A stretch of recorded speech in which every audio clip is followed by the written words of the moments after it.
Delays have been rampant in the film and TV industries over the past few years, and it's for lots of reasons. First, it was COVID, which pushed back pretty much everything. Then the writers and actors strikes, which mostly pushed back major companies. And while most of them have been easily explained as being a result of one of those two things, there are some recent delays that have just confused me. We're going to discuss some of the ones that matter most to me, being projects that interest me, and try to determine what exactly caused them and if it was fair. I want to make clear that I 100% support the writers and actors strikes, and I'm not here to complain about the effects of them, but by this point this is all over the place and I'm unconvinced that all of these result from the same event. I'd like to start with the most recent example of this being Invincible. Invincible Season 2's second part didn't really have a release date set in stone until this week, but it's pretty clear that March 14th was not when the show was meant to return. Sometime in January seemed to be more likely, and I remember seeing leaks that suggested that time frame as well.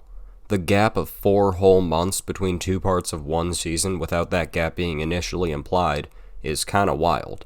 At first, the show's second season was delayed in production due to COVID.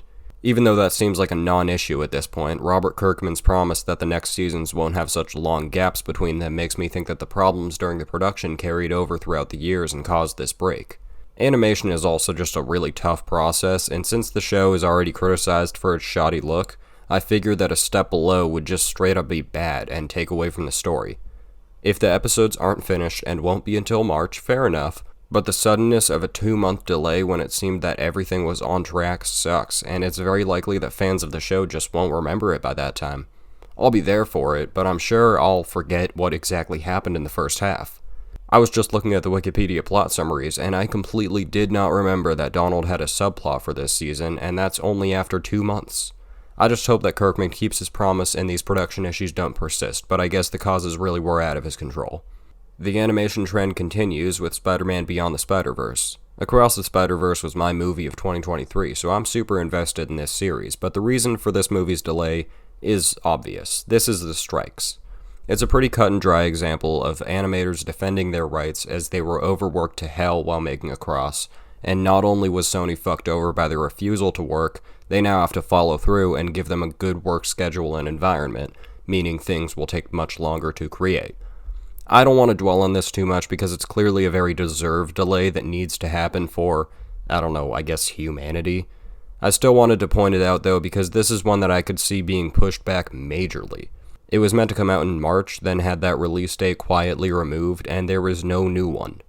Guys, I'm sorry, and I hate to say it myself, I think we're looking at a 2025 release for this movie.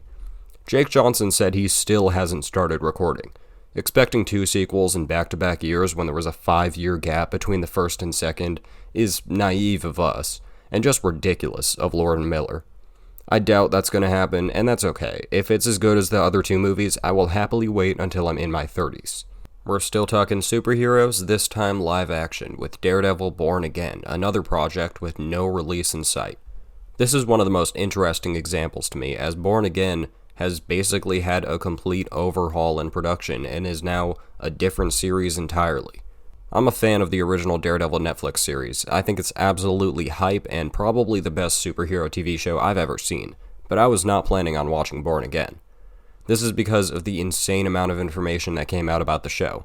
Firstly, Eldon Henson's Foggy and Deborah Ann Woll's Karen Page would not be appearing. Now this is crazy, because these 2 are 2 of the main characters on the show. Essentially, this would mean Daredevil would either have no friends, or he would have new ones. After that, we learned that Vanessa, a main villain, would be recast, and later, that Foggy and Karen would actually be killed off, in the series' first episode, off-screen. And by that point, I don't think any fans of the OG series were on board. People were already pissed and writing it off as non-canon, and I was right there with them. And then, something weird happened. Writers from the original show, as well as writers from Loki, the best MCU show, joined. Suddenly, Karen and Foggy were back and not dead. Also back was Wilson Bethel as Bullseye, who was from the original. And fuck it, while we're at it, let's change the amount of episodes from 18 to 13, the amount that the original seasons were. That part isn't actually confirmed, but they said it'll be, quote, more in line with the Netflix show. So it's very likely 13. By this point, we're actually looking at a show worthy of being called Daredevil Born Again, because it's just going to be Daredevil Season 4 if everything goes right. This is a wildly strange example of a big studio being, I think, scared into doing what the fans want. This isn't the first time this has happened, as Disney basically folded when it came to the Star Wars sequels, with each installment being a reaction to the previous movie's backlash, but it's still surprising. I mean, they're redoing the show out of fear of backlash. That's kinda crazy. Or it might just be so bad that everybody was like, we gotta fix this. I don't know. Of course, this means that the show will be majorly redone, and so now it's probably coming out in 2025. It could be late 2025, honestly, as these fuckers have like 10 filler shows to get through before they'll let Daredevil release. Which brings me to my next topic of discussion, Andor. Andor is also a Disney Plus show, and that's its biggest problem. In 2022, Andor made a big impact on Star Wars fans and TV fans in general by being good. It would be unfair of me to say that other Star Wars shows are bad, because this is the only one I've seen besides The Mandalorian. But I've seen clips and watched analysis videos, and it does not look good. So as soon as the show ended, fans were desperate for more. We're tired of these shit-ass, low-effort shows that all feature the same 5 people over and over again. We want Andor. And God said, let there be strikes. The show's 2024 release became much less likely, which was really depressing because 2 years is already a long wait. However, this is to be expected as a Star Wars fan for the same reason it's to be expected as a Marvel fan. You have to wait for all the boring shows to get released, The Acolyte, Bad Batch, probably Ahsoka Season 2, and so on. But as time goes on, I'm starting to think that's the main reason, not the strikes. News came out recently that Diego Luna only has 1 week left to film for the show. And hey, listen, I'm aware that a show just doesn't instantly come out once filming is over. But will it really be a year until the show comes out? Filming is done, and there's still a year or more? That seems unbelievable, and I think instead this season is going straight into the vault until it's needed. If Andor was coming from a franchise that doesn't churn out seasons and seasons worth of schlock every year, I feel like it would be out in a few months, and that's just sad. Maybe I'm wrong here and post-production really will take that long, but I don't think I am. Basically, what I'm saying is that Star Wars stole all my money and killed my dog. I hate Disney+. I need another transition. So, speaking of shows exclusively released on streaming services, there's Severance, an Apple TV series about the literal work-life balance. This show premiered in 2022, but I watched it last year and enjoyed it a lot. It's got this creepy, unsettling vibe matched with stunning visuals and great casting/performances. Unfortunately, though, Season 2 has not been going well. The season has been affected by the strikes, of course, because everything has, but it seems to not just be that. Apple's dissatisfaction with scripts has been a common rumor that I believe has been at least slightly confirmed. Plus, Dan Erickson and Mark Friedman, the creator and executive producer, apparently have not created a great production due to just not liking each other. Because of this, delays have hit the show, and it seemed like for a bit that it would never even continue. By this point, I feel confident that it will, but it's been a very unlucky example. I mean, it was set to wrap on May 12th and got shut down on May 8th. How sad is that?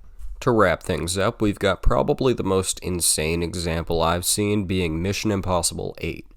Dead Reckoning also landed on my top 10 list last year, and I was very excited to see the part 2 to that story. But, it's not part 2? Well, don't get me wrong, they're still very much doing the second half of Dead Reckoning, but it will no longer be Dead Reckoning Part 2, meaning that the original movie will awkwardly have Part 1 taken out of the title. This news was announced, then the news of the delay was announced, and oh look at that, 2025. This is kinda ridiculous, as the movie was, no joke, meant to be released in 2022 in the first place. Then it got pushed and pushed and pushed, and now it's in May of next year. This is another one that I feel will lose its fanbase. It might feel disappointing to wait 2 years only to watch the continuation of a story instead of a new one, and with a different name, which is still weird. Seemingly this is another result of the writers and actor strikes, but that's weird to me because Tom Man of Movies Cruise said that the Dead Reckoning movies would be filming back to back. Sure, the filming was interrupted, but I would guess that they still had enough to work with that they wouldn't have to push the release date back an entire year. My assumption is that during the strikes, the plot of the next movie was changed severely, whether that was forced or just a decision that was made. Because of that, the title was dropped, scenes were rewritten and refilmed, and now all sorts of shit is messed up. Not Dead Reckoning Part 2 seems to be in a really rough state, and I hope they can figure things out, because Mission Impossible has been on a hot streak for a while, and if this is the last one, I don't want it to go out with a whimper. So that's all the delays I can think of that personally made me a bit sad. The majority of the time they were due to strikes, which makes sense, and like I said before, I can respect. But the toxic work environments and the big companies' stupid routines have also plagued these movies and shows in the most annoying ways. With the amount of them that likely won't be released until next year, I'm scared that 2024 will see a drought in content.